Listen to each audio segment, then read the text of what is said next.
Come on, I'll treat us to Sundays down on the pier. I know how much you like that." And just like that, she'd realized she was getting a consolation prize. She'd lost him, and there wasn't anything she could do about it except try to move on. Only, moving on didn't go quite as smoothly as she'd hoped. Caitlin had, of course, said yes to Tyler's proposal, and they wanted to get married right away.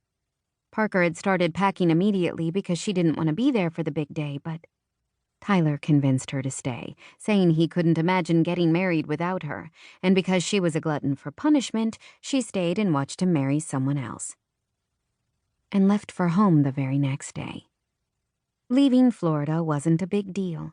Parker had been house-sitting for months and working odd jobs, so it wasn't like she had any big commitments.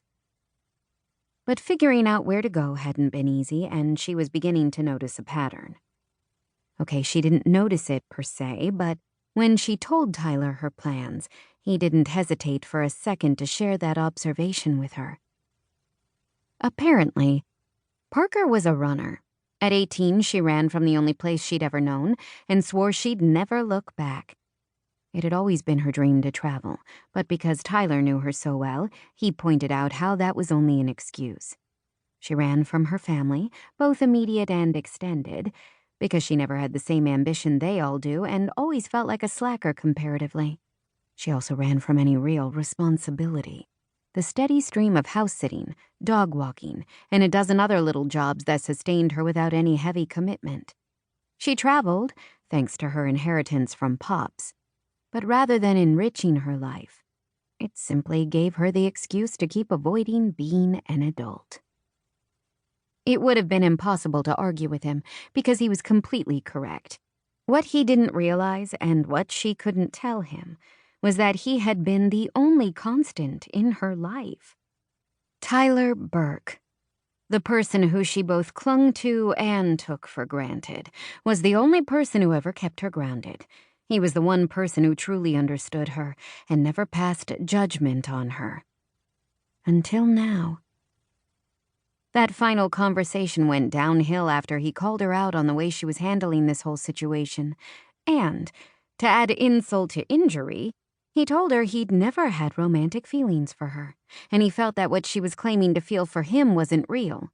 His final words to her before he walked out of her life had hurt more than she ever imagined. "I've been nothing but a crutch for you, Parker. It's time for you to grow up and move on." Back in Magnolia, however, it was like she was back in school and never left.